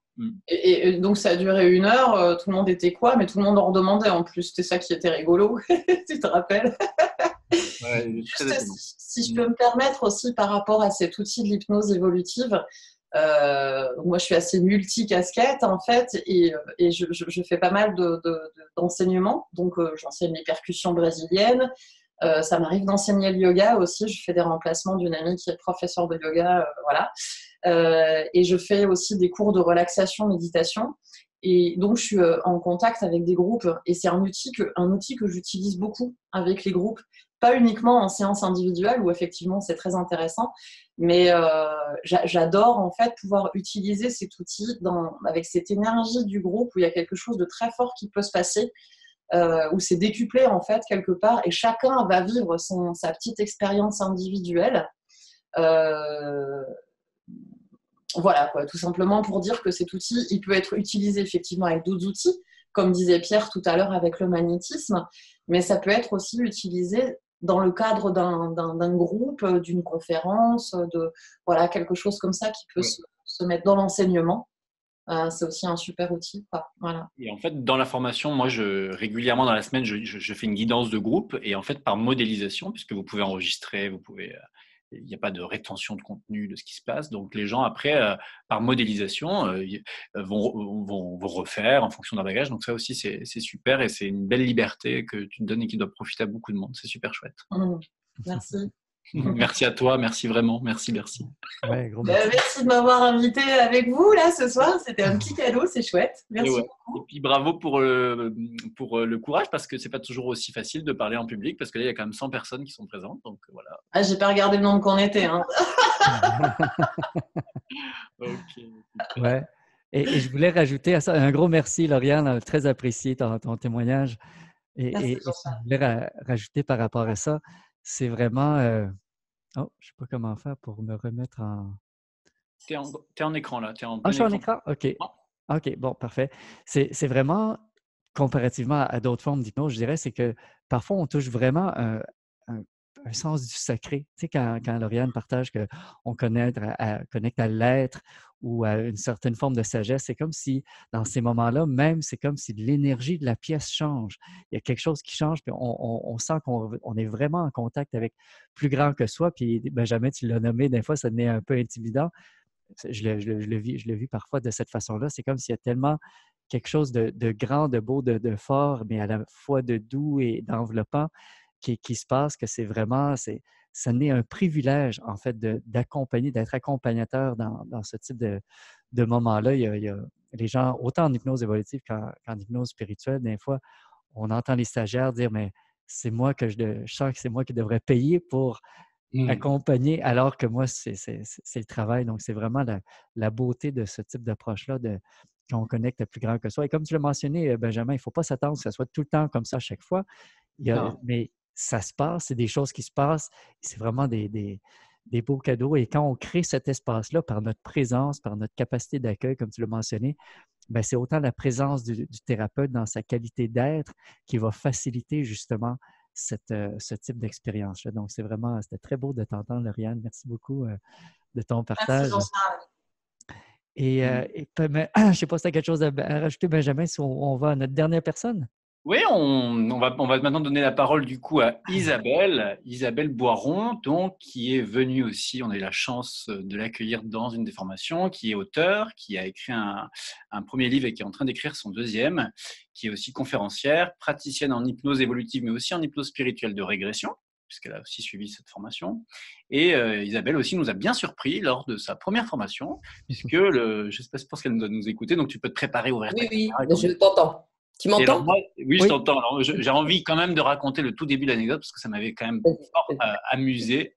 Le premier jour, tu dis, je fais une petite guidance de groupe et tu nous dis, oh mais moi de toute façon j'y arrive pas, moi je suis très mental, j'arrête pas de penser, de toute façon je suis pas réceptive, ça va pas marcher. Et je te dis, bah écoute, bienvenue à ton mental, bienvenue à toutes tes pensées, bienvenue à la partie de toi qui arrive pas. Je te propose qu'on lui donne tout l'espace. Hein. Donc là, bon. Et puis ensuite, il s'est passé d'autres choses. Et là, du coup, je te laisse la parole. Donc bonsoir, bonsoir tout le monde. Merci aussi de m'avoir invité. Je vais simplement revenir un petit peu avant pour que les gens comprennent qui je suis, parce qu'en fait, finalement, je ne l'ai pas vraiment dit. En fait, moi, je suis un peu tombée par hasard là-dedans. Donc, le hasard n'existe pas vraiment. J'ai été touchée par 1 et 2 cancers, puis après 3, mais le 3e, on le verra ensemble. Et quand ça m'est arrivé, j'avais 38 ans. J'avais compris que mon corps, il me disait des choses. Et donc, à l'époque, mon compagnon m'avait rendu ma liberté avec grand plaisir. Donc, j'avais été chez un psy, parce que qu'est-ce qu'on fait dans un cas comme ça? On va avoir des clés tout de suite et puis rebondir. En tout cas, moi, c'est mon fonctionnement, ce côté très optimiste. Bon, à part vouloir me donner des cachets, c'est tout ce qu'il me proposait. Et là, j'ai décidé de me mettre seule en route. Donc, c'est il y a maintenant 8 ans. Donc, à l'époque, quand on disait que l'émotion, ça crée le cancer, on me riait au nez. Donc, je me suis sentie vraiment seule. Donc, j'ai lu énormément de livres, j'ai été voir des conférences, etc. Parce qu'avant que mon 2e cancer arrive, mon corps m'avait parlé. Je m'étais paralysée un bras, tout ça. Je l'écris dans mon premier livre pour expliquer comment je suis arrivée à ces constatations. Et donc, du coup, j'ai écrit un livre sur tout ce que j'avais découvert, sur mon mental. Quand j'ai pas perdu mes cheveux et pendant que j'avais un casque à moins 21 degrés sur la tête pour pas perdre mes cheveux, je méditais. Mais tout ça, j'avais pas de mots. Si vous voulez, je faisais tout naturellement et tout marchait. Voilà. Mais j'avais pas mis des mots dessus. Je savais pas d'où ça sortait. Mais en tout cas, ça fonctionnait. De par ce que j'avais lu au Canada, Lise Bourbeau, j'avais lu plein de lectures. Et à chaque fois que je lisais quelque chose, mon âme était capable de prendre simplement en résonance ce qui me parlait. D'accord ? Donc, du coup, à chaque fois, je mettais en application ce qui pouvait, moi, m'aider. Et puis, un jour, par synchronicité, j'ai rencontré Benjamin. Et puis, j'ai suivi un stage avec les choux avec toi. Alors, il faut savoir que j'ai perdu ma mère en 2014 et à partir de 2014, mes dons de médiumnité ont commencé à exploser. Là où j'ai eu très, très peur. D'ailleurs, j'écris justement sur l'invisible dans mon 2e livre. Et je ne comprenais pas ce qui m'arrivait. Moi, plutôt, me disant cartésienne, je pense depuis petite, je suis un peu ouverte à plein de choses, mais en tout cas, je coupais tout parce que ça m'effrayait énormément. Et donc, Benjamin m'a proposé de suivre cette formation. Moi, l'hypnose, ça faisait absolument pas partie de mon courant, etc. Je voulais pas être thérapeute, je voulais simplement partager les clés, ce que j'avais trouvé. Bon, voilà.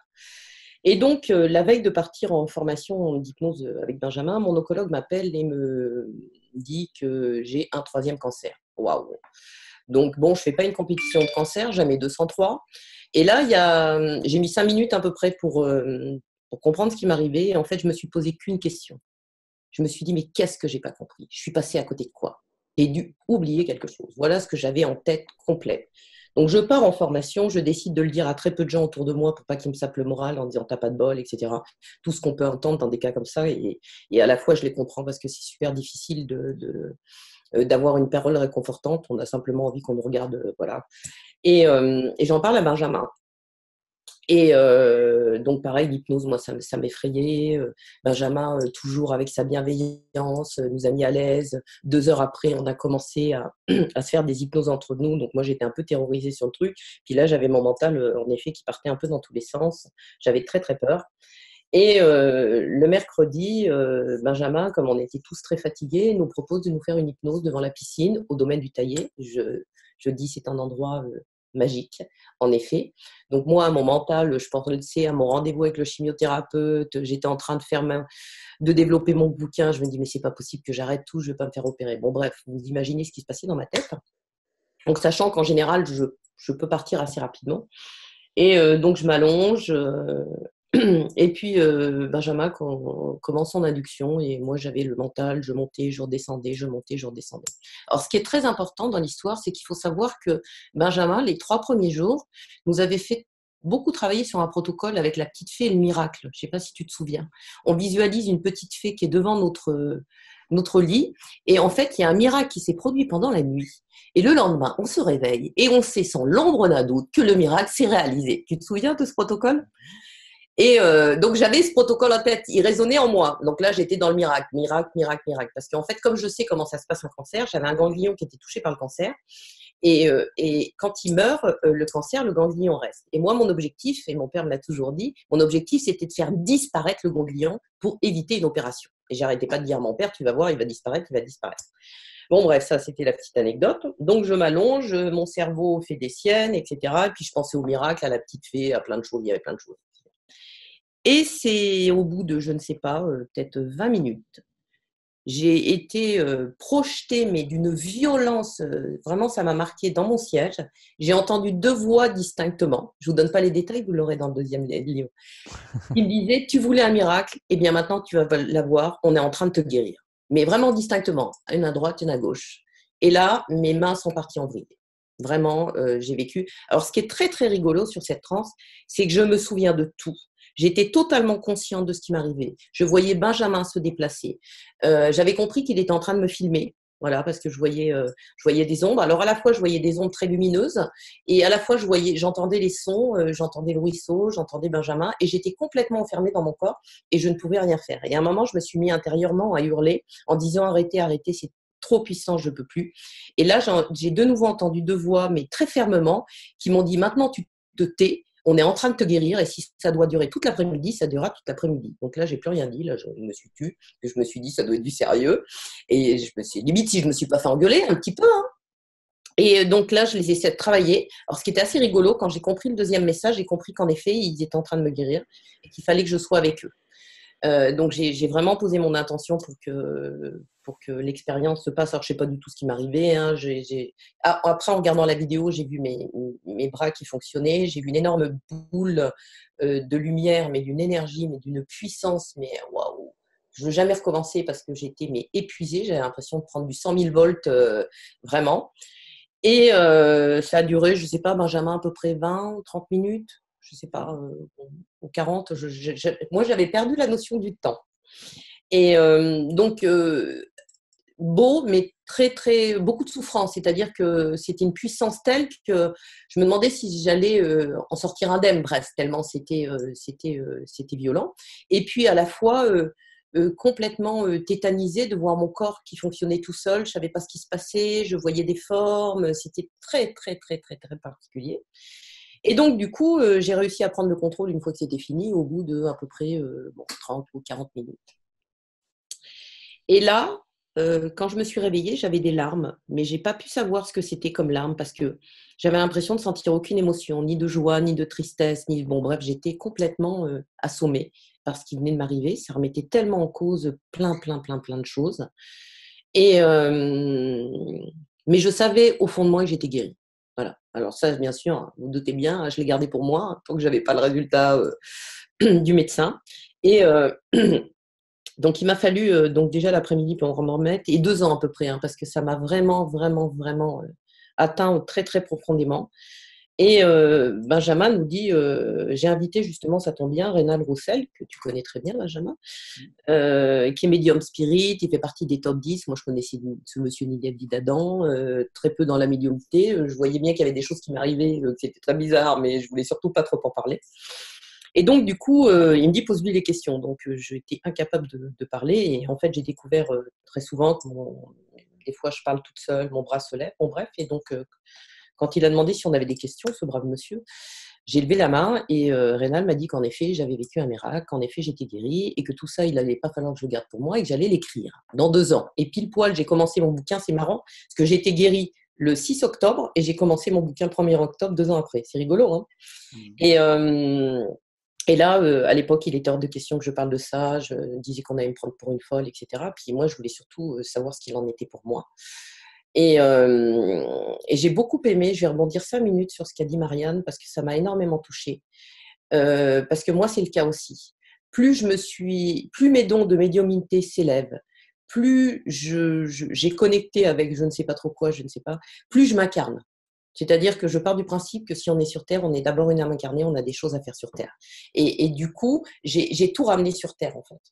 Et donc, ce que tu as dit, Marianne, me parle complètement. Et donc, du coup, je suis partie de la formation, comment vous dire, un peu perdue. Je ne savais pas si j'avais rêvé, je ne savais pas où j'étais, je ne savais plus comment je m'appelais, j'étais complètement paumée. Donc, j'ai passé tous les examens. PET scan, 5 jours après, il n'y avait rien, ils n'ont rien vu. Donc, j'avais déjà ma confirmation. Le chimio ne voulait pas, donc ils continuaient à me gaver ce cacheton. Parce qu'au bout d'11 opérations, de la chimio, des rayons, mon corps, il n'en pouvait plus. Ça, j'avais compris qu'il ne supportait plus la chimie. Et puis, après, j'ai été voir mon oncologue et là, il m'a dit, mais c'est un truc de malade, quoi. Le ganglion a disparu, il n'y a plus rien, etc. Confirmé par l'IRM et plus rien. Et donc, en parallèle de ça, sur le chemin, notamment du domaine taillé, j'ai eu les coordonnées d'un médecin en pratique, j'arrive pas à parler, praticien en médecine chinoise, spécialiste en cancérologie, qui maintenant me suit depuis 3 ans. Donc, j'ai arrêté tout ce qui est allopathie. J'ai arrêté pourquoi ? Pour ma survie, parce qu'au fur et à mesure des opérations, la chimie était interdite à mon corps. Mon corps était allergique au sparadrap, était allergique à tout, et moi, j'avais qu'une envie, c'était de vivre. J'avais un gamin, et je voulais pas me laisser. En fait, quand on est malade, le problème, c'est que les médecins, ils ont plus peur que nous, en fait. Donc, ils transmettent la peur, et moi, le chimio, il me remettait mes tumeurs que j'avais sous les yeux depuis 10 ans. Et donc, pour revenir sur l'hypnose évolutive, ce qui m'avait beaucoup plu, c'est tout l'aspect neurosciences. Spiritualité, ok, mais la partie neurosciences, c'est quelque chose qui vibrait vraiment en moi quand j'ai compris que le cerveau ne sait pas la différence entre ce qui a été créé, réel et imaginaire. Et à ce moment-là, c'était comme si mon âme explosait en disant, mais il faut que la Terre entière soit au courant de ça.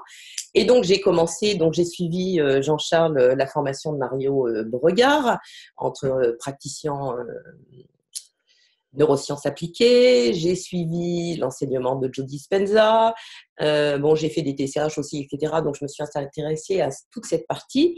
Mais moi, dans mon esprit, l'hypnose évolutive m'avait énormément aidée. Je voulais, en fait, utiliser ça, surtout dans les livres, parce que je pars du principe qu'on peut se guérir par plein de méthodes. Il y en a, ça va être une hypnose, d'autres, ça va être lire un bouquin, d'autres, etc. Et puis, la vie m'a amenée sur un autre chemin qui est la régression. Et là, ça a changé ma vie, quoi. C'est waouh, il y a eu un truc. Et donc, du coup, j'ai fait cette méthode parce qu'en fait, moi, ça m'avait permis de me guérir sur des liens karmiques qui étaient importants. Et donc, du coup, j'ai commencé là-dessus. Et bon, je m'étais quelque part arrêtée là. Et en fait, la vie n'a pas arrêté de m'envoyer du monde, notamment une amie qui a la maladie de Parkinson, parce qu'en fait, moi, la maladie ne me fait pas peur, puisque j'étais confrontée à la blessure du sein, cancer, donc je me mets un peu dans toutes les cases et je comprends ce que les gens peuvent vivre, et je les fais courir en hypnose. Donc, j'ai utilisé une pratique de l'hypnose évolutive, où elle s'est mise à pleurer, elle a senti ses jambes, etc. Et moi, quelque part, je me définis comme ma mission de vie, c'est de rendre le pouvoir à l'autre. Et ce qui m'a beaucoup plu dans l'hypnose, et tu l'as dit très bien tout à l'heure, c'est qu'on a conscience de ce qu'on fait. on nous enlève pas le pouvoir, on nous le rend. Moi qui ai guéri de ces maladies, j'ai pu guérir essentiellement parce que j'avais pris conscience de ce qu'il fallait que je travaille. C'est pas quelqu'un qui me faisait abracadabra, qui me faisait des suggestions, des inductions. Je me levais pas en disant ça va marcher. J'étais acteur du truc. Comme on est acteur de sa santé, on est acteur. Et dans l'hypnose évolutive, ça a vraiment mis ça en application, plus toute la partie neurosciences. Et donc voilà, et je voulais aussi rebondir par rapport à ce qu'avait dit Marianne, parce que quelque part, ce qu'elle a dit, ça résonne vachement en moi. Je me suis aussi posé la question, et pourtant je peux vous assurer que j'entends des voix, des guides qui parlent et tout. Et à un moment, je me suis dit, mais si c'était ton âme qui te parlait. Parce que là, une fois de plus, les guides, ils ont bon dos. Mais du coup, tout le monde dit, ah ouais, mon guide a dit ça. Mais oui, mais toi, tu penses quoi, quoi? Au bout d'un moment, merde, quoi. Hein, c'est toi qui es là. Ok, on est... j'en suis convaincue, hein, pour voir des entités, pour discuter avec ma mère, pour voir qu'il y a aussi d'autres choses. Ouais, mais au bout d'un moment, c'est toi qui décides, quoi. Et ça, c'est super important. C'est aussi reprendre le pouvoir. Écoute Isabelle, vraiment un immense merci pour ton partage. On pourrait vraiment t'écouter longtemps. On a bien dépassé par contre le temps qu'on s'était Oui, je suis désolée, je suis un peu bavard. Mais non, c'est formidable parce que tout est passionnant. Tu rentres dans des détails qui sont vraiment très très pertinents. Il y a énormément de choses parce qu'on aborde le thème de la santé, le thème de l'accompagnement moderne occidental avec l'allopathie. L'Institut n'est pas contre l'allopathie. Hein, non, mais moi non plus. Hein. Voilà, mais l'important c'est de s'ouvrir à d'autres choses. Et puis, tout ton parcours, il y a eu la guérison et puis tout ton changement de vie qui est vraiment passionnant. Et du coup, pour tous ceux qui vont en savoir plus, c'est Isabelle Boiron et il y a un bouquin déjà. Comment il s'appelle ton bouquin? Tu peux nous le redire? Mon bouquin, il s'appelle Un cœur bandé. Ouais. Comment mon cancer a réveillé ma libido et ouvert la route de l'éveil. Je parle d'un sujet tabou qui est donc la libido et le cancer parce que tout le monde dit quand on a un cancer, on ne sait plus faire l'amour. Et ben je dis non. Voilà. Donc j'ai écrit sur ce sujet. Et du coup, les gens vont pouvoir, ceux qui s'intéressent vont pouvoir le lire et puis bien découvrir ton prochain ouvrage et vraiment super. Merci beaucoup. Merci beaucoup. Avec plaisir. Merci de m'avoir invité. Oui, un gros merci, Isabelle. C'est très apprécié. Et j'ai beaucoup aimé ta réflexion par rapport à quand tu as eu le 3e cancer, de te poser la question, qu'est-ce que je n'ai pas compris? Hein? Et ça, c'est vraiment la perspective, juste de dire, bon, ben, comment est-ce que cette situation-là, si ça perdure, c'est parce qu'il y a un apprentissage, il y a quelque chose qui n'a peut-être pas été fait et que c'est une opportunité pour l'âme, justement, de se développer, de comprendre, d'évoluer en sagesse, en qualité, en compétence. Donc, c'est vraiment, ça va vraiment directement avec l'approche, justement, quand on travaille en spiritualité puis qu'on connecte avec plus grand que soi, bon, on va justement chercher des informations qui vont nous aider. C'est pas juste, comme tu mentionnais, un truc de baguette magique et après ça, il y a la guérison.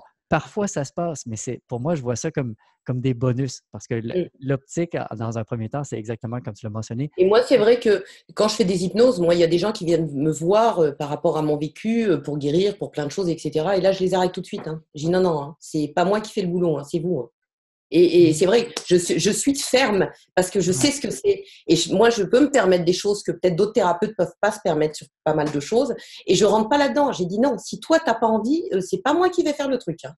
Tu gardes tes sous, voilà. Et parce que mon objectif, c'est pas d'être thérapeute, etc. C'est vraiment de partager cette expérience et de rendre le pouvoir à l'autre, quoi. Et de dire à un moment, c'est vous qui avez les clés. Moi, je vous accompagne et je me définis, et je suis très fière de mon terme, comme le serviteur de votre âme. C'est-à-dire que je me mets au service de la personne. Ouais. Et pour répondre encore une petite aparté sur l'évolutive et la régression, c'est-à-dire que au départ, quand je fais une hypnose, en fait, je ne sais pas du tout ce qui va être présenté. Je sais que la vie m'oblige à fermer. Là, j'ai fait une hypnose pour un magnétiseur, guérisseur, voilà. Et la vie m'a obligée à fermer mon ordinateur parce qu'il m'a envoyé dans une sphère et il m'a dit tu peux le faire. Et donc, du coup, je fais ma mixture entre moi, mon expérience, toi, tes protocoles, celui de Benjamin. Et du coup, j'utilise aussi le magnétisme. Pareil, les mains se mettent à... Je ne sais pas trop ce que je fais, mais si je le fais, c'est que ça doit être fait. Et en fait, vous savez quoi? Je crois que j'avance parce que j'ai arrêté de me poser des questions, quoi. Je suis mon cœur et je suis mon intuition. Voilà. Ouais. Et juste pour terminer, Isabelle, il y a des personnes qui demandent si tu pouvais écrire le titre de tes livres, peut-être dans les commentaires. Alors, vous voulez le titre de mon 2e livre? Mon 2e livre va s'appeler « L'invisible est venu frapper à ma porte ». Oh. Très joli. Là, ça en dit long. Et donc, du coup, dedans, et c'est marrant parce qu'en ce moment, il y a beaucoup de livres sur la régression, la boîte de Pandore et tout. Et donc, je suis en train de raconter toutes mes expériences de régression quand je suis partie au château OK. fort, etc. et tout. Et ouais, il va être bien. Je suis fière de moi. D'ailleurs, je me fais un bisou parce que je suis Québec. Et Ben, du un coup, gros merci Isabelle pour ton témoignage. c'est Et, avec plaisir. et aussi, et je trouve ça intéressant parce que ce qu'Isabelle mentionnait dans son témoignage, c'est vraiment quelque chose qui est fondamental, que Benjamin a aussi abordé à un moment donné, c'est vraiment la, la responsabilité qu'on a parce que parfois en hypnose, il y a des personnes qui vont aller voir un thérapeute, un praticien, et c'est comme s'ils vont voir un garagiste à quelque part. C'est Mais comme exactement. ouvre le hood, fais ton truc, moi je pars, puis après ça, si ça a fonctionné, tu es un excellent hypnothérapeute. Si ça n'a pas fonctionné, ben, tu es pourri. Alors que Oui, c'est vraiment exactement. d'une autre façon qu'on fonctionne, c'est vraiment une collaboration. La personne, elle a un rôle à jouer, puis même entre les sessions, il peut y avoir des auto-hypnoses à faire, un travail à faire Bien sûr. d'évolution, parce que l'évolution, ça ne se fait pas inconsciemment, ça peut, mais l'objectif, c'est que ça se fasse consciemment. Et donc, je pense que c'est vraiment super l'approche que tu proposes. Ben, merci. Donc, oui, comme Benjamin disait, on a fait déjà 1 heure et quart. On va prendre un temps, on va prendre des questions, OK? Si vous avez des questions, je sais qu'il y en a qui ont écrit un petit peu, je vais faire un petit retour, mais juste avant, il y a des petits trucs que je veux juste spécifier, que je voulais mentionner à la fin. Euh, Ceux qui sont intéressés, parce que Benjamin il a fait un petit cadeau, un script gratuit, je sais que certains d'entre vous l'ont. Et moi aussi, j'en ai fait un script de connexion moi au supérieur. Donc, je vais juste mettre les liens à l'écran. Donc, si ça vous intéresse, ben, vous pouvez juste aller tout simplement sur ces liens-là, puis aller les télécharger. Et, euh, et aussi, je veux juste partager, parce qu'effectivement, la formation, bon, on a parlé du Taillé, qui est un super de beau lieu, que ça se passe en France, mais il faut savoir que Benjamin va venir au Québec pour la première fois en 2019. Donc, ceux qui sont du Québec et qui écoutez en ce moment, ben, vous avez une belle opportunité, que c'est à la fin mars. Les dates exactes, je crois, c'est du 22 au 26 et du 29 mars au 2 avril. Donc, 22 au 26 mars, 29 mars au 2 avril. Donc, il va offrir le niveau technicien et praticien back-to-back, avec 2 jours entre les deux. Et donc, ça peut. Et ce qui est intéressant, ceux qui s'inscrivent, on a un petit rabais spécial de 200 $, ceux qui prennent les 2 formations. Et ceux qui sont en France en ce moment et qui aimeriez venir au Québec, bien, saviez-vous qu'avec le taux de change, ça coûte à peu près le même prix de suivre la formation en France que de venir au Québec? Donc, si c'est quelque chose qui vous intéresse de mélanger la formation retraite dans un beau lieu dans la nature et de faire un petit voyage puis venir au Québec, bien, vous avez cette opportunité-là. OK?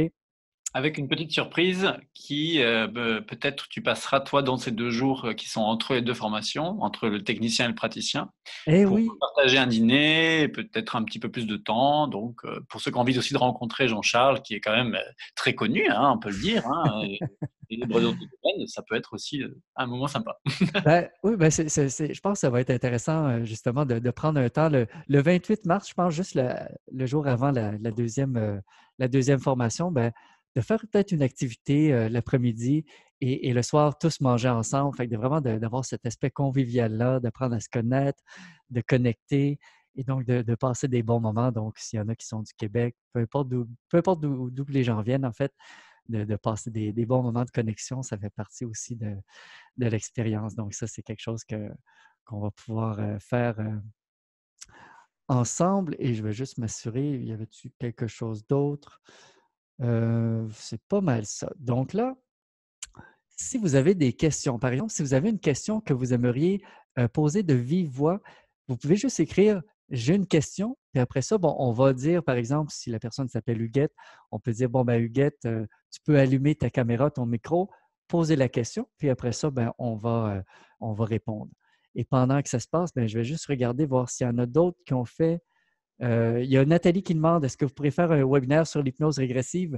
Oui, je vais en faire un éventuellement. Je suis en train de travailler sur une présentation qui va être préenregistrée parce que, en fait, ce que je vais faire, c'est que je vais raconter mon histoire. Je vais raconter du tout début c'est quoi mon parcours, c'était quoi mes questionnements, c'était quoi mes doutes. comment j'ai surmonté ça et jusqu'à aujourd'hui, la création de l'IHS. Et je vais raconter des détails que je n'ai jamais mentionnés et que je pense qu'ils peuvent être intéressés. Donc, je suis en train d'élaborer ça. Puis après ça, je vais faire effectivement un webinaire pour l'hypnose régressive.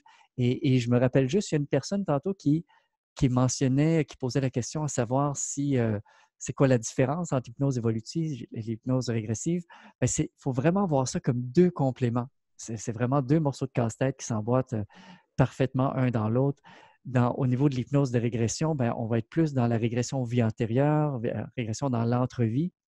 Et donc, c'est plus un processus je dirais le processus est thérapeutique en soi parce que juste vivre l'expérience, ça fait bouger des choses. Mais souvent, la personne peut venir avec des questions. Hein, ça va être plus pour comprendre des choses par rapport peut-être à la mission de vie ou des liens karmiques ou qu'est-ce que je suis venu faire, comprendre, apprendre dans cette incarnation-là. Et parfois libérer des influences de vie passée. Tandis qu'au niveau de l'hypnose évolutive, là, on peut y aller vraiment avec un processus qu'on peut rencontrer la personne différentes fois, que ça va être un processus thérapeutique avec des outils, mais qui va évoluer avec sur différentes sessions et que ce n'est pas la régression nécessairement vie antérieure qui se passe, mais que si une personne a ces outils-là, là, on peut intégrer ça. Donc, c'est vraiment intéressant à ce niveau-là. Anne-Marie dit par quelle hypnose faut-il commencer? C'est une bonne question. Je pense que c'est intéressant de le spécifier. Je dirais, ça dépend de votre objectif. Okay? Il peut y avoir une personne qui dit, moi, ce qui m'intéresse, c'est vraiment accompagner des personnes sur le plan thérapeutique et être en mesure d'aborder différentes sortes de problématiques qui sont communes à l'hypnose. Je dirais, on peut faire l'hypnose évolutive dans un premier temps, puis rajouter avec l'hypnose de régression. Mais si la personne dit, moi, ce qui me fascine, c'est vraiment la connexion, la régression vie antérieure connectée avec la mission de vie, je veux me spécialiser dans ça, mais à ce moment-là, vous pouvez vous spécialiser dans ça et faire les bases, soit le tech en hypnose évolutive ou faire un module de préparation à l'hypnose si vous n'avez pas de formation en hypnose. Ouais, juste, je pense que si les gens savent qu'ils veulent faire les deux, s'ils se décident à faire les deux, je pense que vraiment la logique dans l'ordre, c'est de faire le technicien en hypnose évolutive avant de faire HSR. Et après, praticien hypnose évolutive et HSR comme vous voulez. Mais les bases sont quand même assez solides et denses dans ces 5 jours de technicien pour ensuite s'ouvrir à à d'autres courants en fait. C'est voilà, un ordre intelligent. Oui, en effet. Bon, et puis pour les questions, je vous invite vraiment à vous assurer que les questions puissent concerner un maximum de personnes. Si vous avez des questions plus personnelles, ça serait peut-être soit de nous envoyer un email par la suite, juste pour préciser à ce niveau-là. Là, il y a quelques questions qui ont émergé. Là, je ne sais pas, y a-t-il des exercices à faire aux patients entre 2 séances? Ça, vous en parlez, hein, Benjamin, je pense un petit peu dans Il l'hypnose y a tout un point qui est fait sur l'auto-hypnose et sur l'engagement effectivement au quotidien. Comment est-ce qu'on renforce nos réseaux neuronaux? Qu'est-ce qui fait qu'en fait on va aller venir nourrir des choses qui ont émergé pendant une séance? Donc exercice, moi j'aime pas ce mot parce que je trouve qu'il me fait penser à l'école, mais des pratiques, oui. Voilà. Et puis si on veut appeler ça exercice, on appelle ça exercice. Mais bien sûr, il y a. Ouais. Laurence demande, je suis arrivé très tard, peut-on revoir le webinaire dans son intégralité? Et oui, s'il y en a qui ont perdu le son, qui avaient perdu le son au départ puis qui l'ont repris, si vous en avez manqué un bout, ça va être disponible en replay. Donc, on va le sortir sur YouTube, puis on va envoyer un lien à tout le monde qui se sont inscrits. Donc, vous allez pouvoir le révisionner si vous le désirez. Je fais le tour ici. Bon, il y a des questions qui sont. Avez-vous établi une sorte d'annuaire de praticien HE? Ça va venir, France. Tac, tac, tac.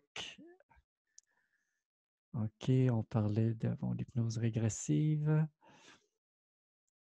OK. Bon, là, j'essaie de remonter un petit peu. OK. Bon, je pense que. Est-ce qu'il y a d'autres questions qui sont. S'il y a quelqu'un qui veut soit la poser en direct ou soit par écrit, ou si vous avez posé une question qui est très loin dans le chat et qu'on n'a pas répondu, vous pouvez la reposer.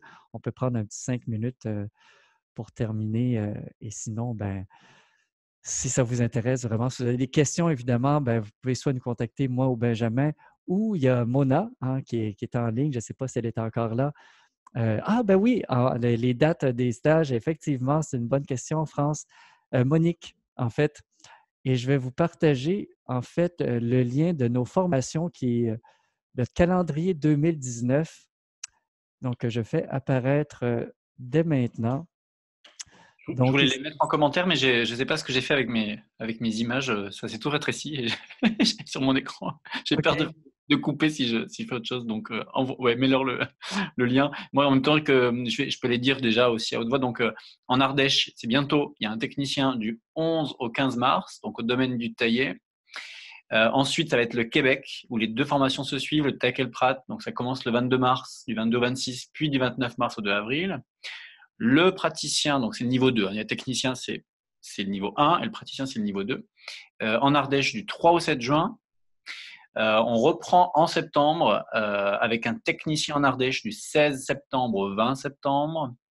Puis un prat, donc un niveau 2, du 25 novembre au 29 novembre. Et cette année, on donne le premier niveau 3, donc maître praticien, puisqu'il y a commencé à y avoir pas mal de sessions de praticiens formés.